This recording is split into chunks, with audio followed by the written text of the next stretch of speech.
नमस्कार दोस्तों, कैसे हैं आप सब। उम्मीद करता हूं कि आप सब बहुत बढ़िया होंगे और आपकी तैयारी बहुत बढ़िया चल रही होगी। दोस्तों, आज के इस वीडियो में हम डिस्कस करेंगे अपोजिट के बारे में। कई बार क्या होता है, आपने देखा होगा अपोजिट के साथ हम टू का इस्तेमाल करते हैं और कई बार टू हटा भी देते हैं। तो कब हम इसके साथ टू का इस्तेमाल करेंगे और कब इसके साथ हम टू का इस्तेमाल नहीं करेंगे, ये दोनों बातें आज के इस वीडियो में हम सीखने जा रहे हैं। सबसे पहले मैं बात करूंगा अपोजिट का मीनिंग क्या होता है, फिर हम बात करेंगे अपोजिट कितने प्रकार के फंक्शन करता है, फिर मैं आपको कुछ एग्जांपल्स दूंगा, उसके जरिए इस टॉपिक को, इस पॉइंट को, इस कॉन्सेप्ट को हम खत्म करेंगे। तो चलिए शुरुआत करते हैं। सबसे पहले बात करते हैं इसका मीनिंग क्या होता है। अपोजिट का मतलब होता है आमने सामने, यानी कि मैं आपको देखूं और आप मुझे देखें, वो होता है आमने सामने, आमने सामने। दूसरी बात हम ये करते हैं कि अपोजिट कितने प्रकार के फंक्शन करता है। अपोजिट डबल फंक्शन करता है, अपोजिट एडजेक्टिव भी होता है और अपोजिट प्रीपोजिशन भी होता है। अब आपको ध्यान रखना है कि जब अपोजिट एडजेक्टिव होता है तो आपको पता है कि कोई वर्ड एडजेक्टिव तब बनता है जब वो किसी नाउन और प्रोनाउन को क्या करे, मॉडिफाई करे। यानी कोई वर्ड एडजेक्टिव तब बनेगा जब वो किसी नाउन या प्रोनाउन को मॉडिफाई करे, यानी नाउन प्रोनाउन की विशेषता बताए, तब कोई वर्ड एडजेक्टिव बनता है। दूसरी बात, अगर कभी व्हाट काइंड ऑफ का रिप्लाई आए या फिर विच का रिप्लाई आए तो भी वो वर्ड क्या बनेगा, आपका एडजेक्टिव। इसका मतलब जब अपोजिट एडजेक्टिव होगा तो वो नाउन प्रोनाउन की विशेषता बताएगा, या फिर व्हाट काइंड ऑफ का जो रिप्लाई होता है या फिर विच का रिप्लाई होता है वो हमेशा क्या होता है, एडजेक्टिव होता है। क्या मेरी बात आप समझ पाए, है या ना। दूसरा, अपोजिट प्रीपोजिशन होता है। प्रीपोजिशन क्या होता है, मैंने 2 वीडियो या 3 वीडियो में आपको करवाया है कि प्रीपोजिशन क्या होता है, ये पूरा डिटेल में कराया है। अब मैं पूरा नहीं बताऊंगा, इसको ब्रीफ में बताने की कोशिश करता हूं। प्रीपोजिशन एक ऐसा वर्ड होता है जो किसी नाउन या प्रोनाउन को रिलेट करता है। रिलेट का मतलब होता है रिलेशन बताता है, यानी कि प्रीपोजिशन का काम होता है रिलेशन बताना किसी भी नाउन या प्रोनाउन का किसी दूसरे वर्ड के साथ। क्या मेरी बात आप समझ पाए, ठीक है ना। यानी कि जो प्रीपोजिशन होता है वो रिलेट करता है। दूसरी बात आपको यह ध्यान रखनी है प्रीपोजिशन के अंदर कि प्रीपोजिशन के बाद हमेशा ऑब्जेक्ट लिखा जाता है, ये बात आप सब जानते होंगे। और प्रीपोजिशन प्लस ऑब्जेक्ट मिलकर 2 वर्ड बन जाते हैं, और जैसे ही 2 वर्ड आएंगे क्या बन जाएगा, आपका फ्रेज बन जाएगा। और जैसे ही प्रीपोजिशन प्लस ऑब्जेक्ट फ्रेज बनेगा तो 2 ही प्रकार का फ्रेज बन सकता है, या तो वो एडजेक्टिव फ्रेज होगा या फिर वो आपका क्या होगा, एडवर्ब फ्रेज होगा। अब हमें कैसे पता चले कि ये एडजेक्टिव फ्रेज है या फिर एडवर्ब फ्रेज है। देखो, कोई वर्ड एडजेक्टिव तब बनता है जब नाउन प्रोनाउन की विशेषता बताए या फिर व्हाट काइंड ऑफ का रिप्लाई दे या फिर वो विच का रिप्लाई दे। वही कॉन्सेप्ट यहां भी काम करेगा। अगर कभी व्हाट काइंड ऑफ और विच का रिप्लाई आए तो वो प्रीपोजिशन प्लस ऑब्जेक्ट हमेशा क्या बनेगा, एडजेक्टिव फ्रेज बनता है। इस बात को आपको ध्यान रखना है। कोई वर्ड एडवर्ब फ्रेज या एडवर्ब कब बनता है, जब व्हेन, वेयर, व्हाई और हाउ का रिप्लाई दे, वो बनता है या तो एडवर्ब या फिर एडवर्ब फ्रेज। इतनी बातें आपको इसके अंदर ध्यान रखनी है। अब मैं यहाँ पे ये नहीं बताऊंगा कि टू किसके साथ आपको लिखना है, एडजेक्टिव के साथ लिखना है या फिर प्रीपोजिशन के साथ लिखना है। ये हम डिस्कस करेंगे प्रीपोजिशन एग्जाम्पल्स के जरिए, ताकि आप अच्छी तरीके से इसको समझ जाएं। एक बार दोबारा बताने की कोशिश करता हूं। जो अपोजिट होता है उसका मतलब होता है आमने सामने। अपोजिट हमेशा डबल फंक्शन करता है, वो एडजेक्टिव भी बनता है, साथ में आपका प्रीपोजिशन भी बनता है। कोई वर्ड एडजेक्टिव तब बनता है जब वो किसी नाउन या प्रोनाउन को मॉडिफाई करता है, या फिर व्हाट काइंड ऑफ और विच का रिप्लाई हमेशा ही क्या होता है, आपका एडजेक्टिव होता है। दूसरी बात, ये प्रीपोजिशन बनता है। जो प्रीपोजिशन होता है वो किसी नाउन या प्रोनाउन को रिलेट करता है, और रिलेट का मतलब उसका रिलेशन बताता है, किसका, नाउन और प्रोनाउन का। दूसरी बात आपको इसमें यह ध्यान रखनी है कि प्रीपोजिशन के बाद हमेशा ऑब्जेक्ट लिखा जाता है, और प्रीपोजिशन प्लस ऑब्जेक्ट मिलकर फ्रेज बनाएंगे, फ्रेज। और जो प्रीपोजिशन प्लस ऑब्जेक्ट मिलकर फ्रेज बनाएंगे वो हमेशा 2 प्रकार के बन सकते हैं, इससे ज्यादा नहीं बनेंगे। और वो कौन कौन से हैं, या तो एडजेक्टिव फ्रेज होता है या फिर क्या होता है, एडवर्ब फ्रेज। अब पहचान कैसे करेंगे, अगर एडजेक्टिव फ्रेज बनेगा तो व्हाट काइंड ऑफ और विच का रिप्लाई देगा, और अगर एडवर्ब फ्रेज बनेगा तो वो बनता है व्हेन, वेयर, व्हाई और हाउ का रिप्लाई। अब लास्ट बात इसके अंदर जो बतानी है, याद रखना, अपोजिट जब प्रीपोजिशन होता है तो फ्रेज 2 प्रकार के बनेंगे, लेकिन अपोजिट के साथ जो फ्रेज बनेगा वो सिर्फ और सिर्फ एडवर्ब फ्रेज बनता है, वो कभी एडजेक्टिव फ्रेज नहीं बनेगा। वो सिर्फ और सिर्फ हमेशा क्या बनेगा, एडवर्ब फ्रेज बनेगा, वो कभी एडजेक्टिव फ्रेज नहीं बनता। अब मैं कुछ एग्जांपल्स लेता हूं, उसके जरिए मैं आपको सिखाऊंगा कि इसके अंदर टू का इस्तेमाल होगा या फिर नहीं। चलिए शुरुआत करते हैं। जैसे मान लो Mohan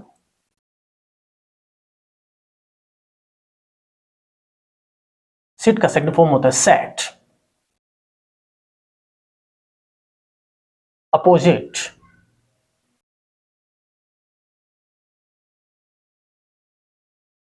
to me at breakfast. सबसे पहले एक एग्जांपल लेते हैं, इसके जरिए मैं आपको समझाने की कोशिश करूंगा कि यहां पे जो अपोजिट है वो किसका फंक्शन कर रहा है और क्या इसके साथ इस टू का इस्तेमाल करेंगे या फिर नहीं। पहले आप देखिए इसको,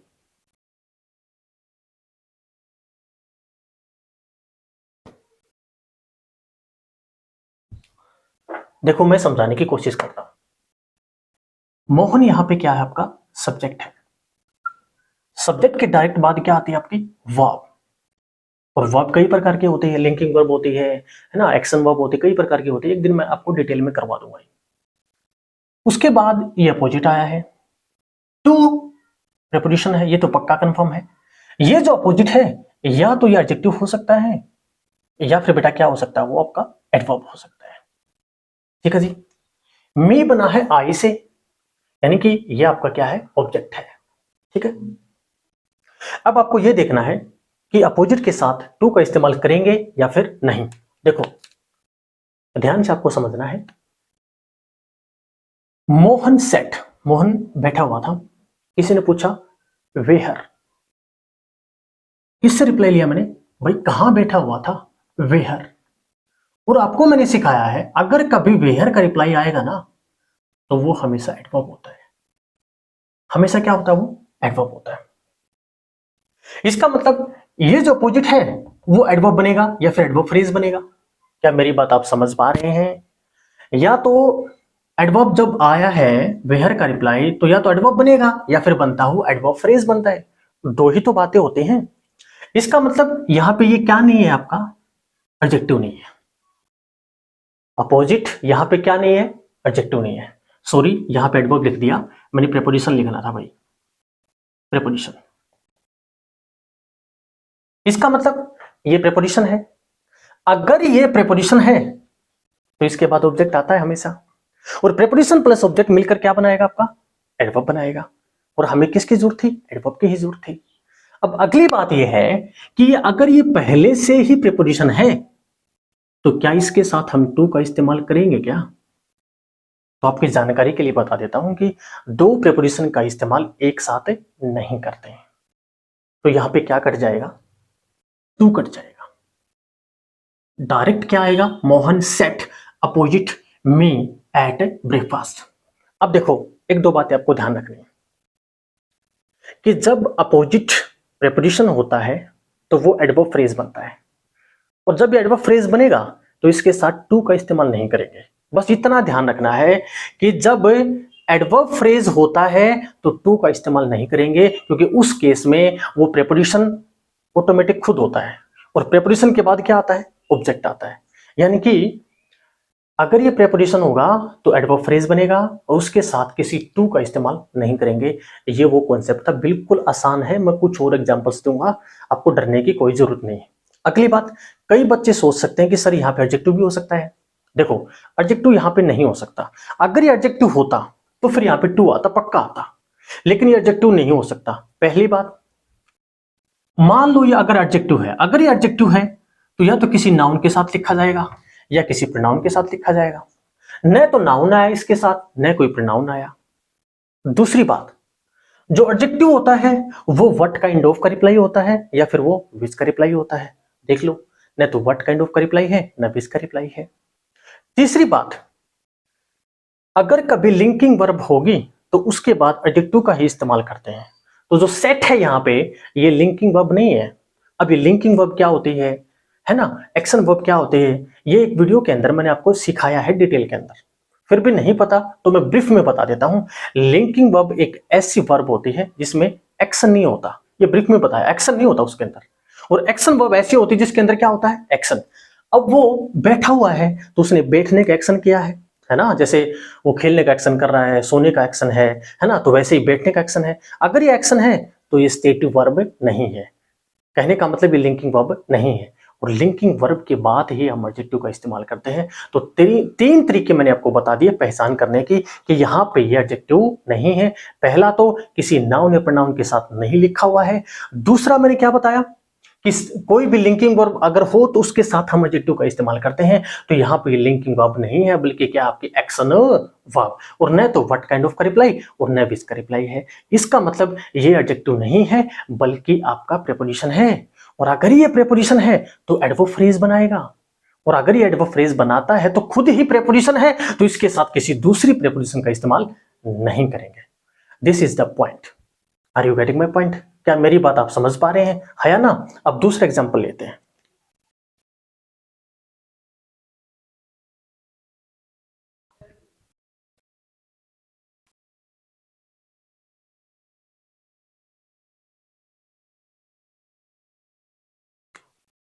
सेकंड एग्जांपल है, Mohan sat in the chair.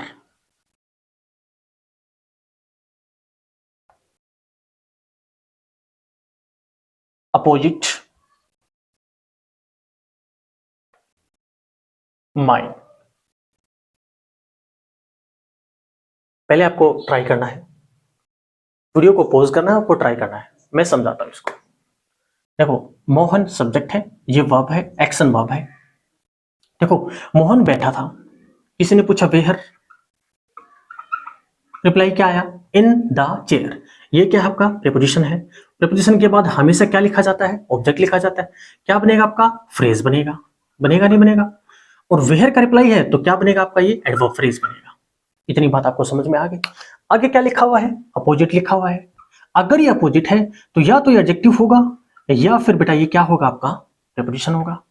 इस बार गलती नहीं करनी, पिछली बार मैंने एडवर्ब लिख दिया था गलती से। तो या तो एडजेक्टिव होगा या फिर क्या होगा? आपका प्रीपोजिशन होगा। दो बातें हो सकती हैं। अब सुनो, लास्ट में क्या आया? माइन। माइन बनता है प्रोनाउन का, जैसे आई, माई, मी, माइन। अगर ये प्रोनाउन से बना है तो ये तो सब्जेक्ट होता है या फिर क्या होता है? ऑब्जेक्ट। सब्जेक्ट तो आ ही चुका मोहन, तो यहां पे ये आपका क्या है? ऑब्जेक्ट है। अब सुनो, अगर ये प्रेपोजिशन होगी तो इसके बाद हम ऑब्जेक्ट लिख सकते हैं, तो हमारा ठीक हो जाएगा। लेकिन अगर ये एडजेक्टिव हुआ तो उसके बाद कभी ऑब्जेक्ट नहीं आ सकता है। दोनों बातें आपको मैं समझाने की कोशिश करूंगा। देखो, मोहन सेट, मोहन बैठा हुआ था, किसी ने पूछा इन द चेयर, चेयर में। अब रिप्लाई आया विच चेयर। अरे कौन सी कुर्सी? विच चेयर, कौन सी कुर्सी? कुर्सी तो बहुत है, ये भी कुर्सी, वो भी कुर्सी, कुर्सी तो बहुत है। किसी ने कहा विच चेयर, उसने कहा अपोजिट माई, जो मेरे सामने थी। और विच का रिप्लाई हमेशा क्या आता है? आपका एडजेक्टिव। इसका मतलब ये प्रीपोजिशन नहीं है बल्कि आपका क्या है? एडजेक्टिव। ये कंफर्म हो गया। क्या मेरी बात आप समझ पा रहे हैं? ये क्या बना? आपका एडजेक्टिव। अगली बात, एक बात आपको ध्यान रखनी है, ये आपको पता भी होगा कि जो ऑब्जेक्ट होता है या तो वो वर्ब के बाद लिखा जाता है या वो प्रीपोजिशन के बाद लिखा जाता है। इंग्लिश के अंदर दो ही ऐसे पार्ट्स ऑफ स्पीच हैं जिसके बाद ऑब्जेक्ट का इस्तेमाल किया जाता है। कौन कौन से हैं? पहला आपका वर्ब होता है, दूसरा आपका प्रीपोजिशन होता है, और एडजेक्टिव के बाद मैंने क्या लिख दिया? ऑब्जेक्ट। तो इसका मतलब सेंटेंस मेरा क्या है? गलत है। या तो वर्ब होनी चाहिए या फिर क्या होना चाहिए? प्रीपोजिशन होनी चाहिए। वर्ब तो हमारी आ ही चुकी है ना? दूसरी वर्ब तो तब आएगी ना जब दूसरा क्लोज होगा। इसका मतलब यहां पे हमें किसकी जरूरत पड़ेगी? प्रीपोजिशन की। तो यहां पे मैं क्या डाल देता हूं? टू। अब देखो, ये प्रीपोजिशन हो जाएगा और इसका क्या हो जाएगा? ऑब्जेक्ट। और सेंटेंस मेरा क्या हो जाएगा? सही हो जाएगा। इसका मतलब क्या हुआ कि जब अपोजिट एडजेक्टिव होता है ना तो उसके बाद हमें टू का इस्तेमाल करना पड़ता है। जब अपोजिट एडजेक्टिव होता है तो उसके साथ हमें टू का इस्तेमाल करना पड़ता है। और एडजेक्टिव कब होता है? जब वो किसी नाउन या प्रोनाउन को मॉडिफाई करे या फिर विच का या फिर व्हाट काइंड ऑफ का रिप्लाई दे। क्या मेरी बात आप समझ पा रहे हैं? कुछ और एग्जांपल्स लेते हैं।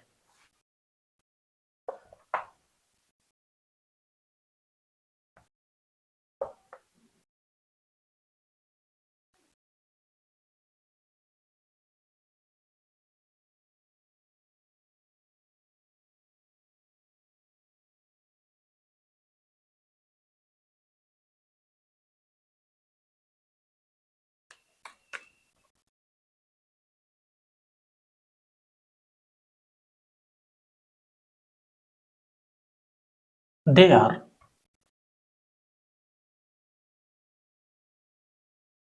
बिल्डिंग ए होटल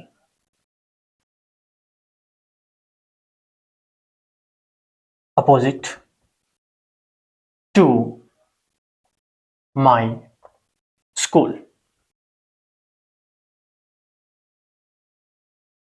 अब आपको कोशिश करनी चाहिए और आंसर भी आना चाहिए। कोशिश करें एक बार आप। देखो भाई,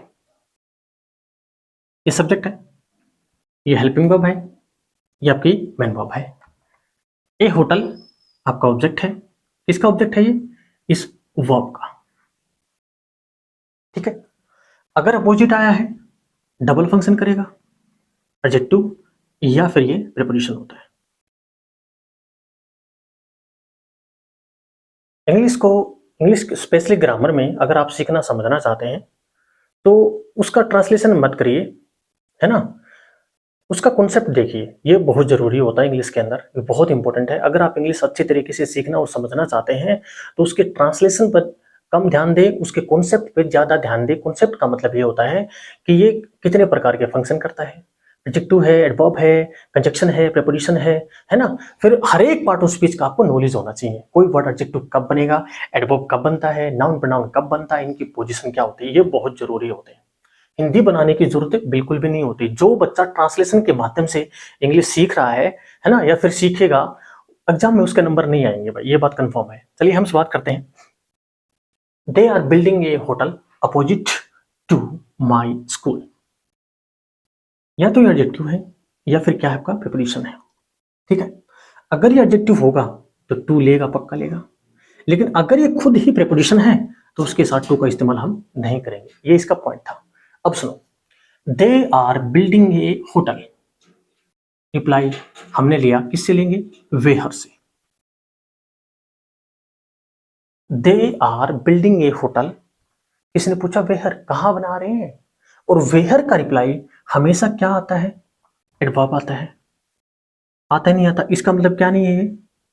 एडजेक्टिव नहीं है। और आपको पता है कि प्रीपोजिशन प्लस ऑब्जेक्ट अपोजिट क्या बनता है? फ्रेज बनता है। और कौन सा फ्रेज बनता है? वो एडवर्ब फ्रेज बनता है। अगर ये एडवर्ब फ्रेज है तो प्रीपोजिशन है, और प्रीपोजिशन अगर ये खुद है तो किसका इस्तेमाल नहीं करेंगे हम? टू का इस्तेमाल नहीं करेंगे। मैंने आपको पूरा डिटेल के अंदर समझा दिया, कोई रट्टा नहीं मराया, पूरा कॉन्सेप्ट मैंने आपको सिखाया है ना। तो फिलहाल आज के लिए इतना ही, बाकी मिलते हैं एक नेक्स्ट वीडियो में। अगर आपको ये वीडियो पसंद आ रहे हैं तो इनको लाइक, शेयर एंड सब्सक्राइब जरूर करें। Thank you.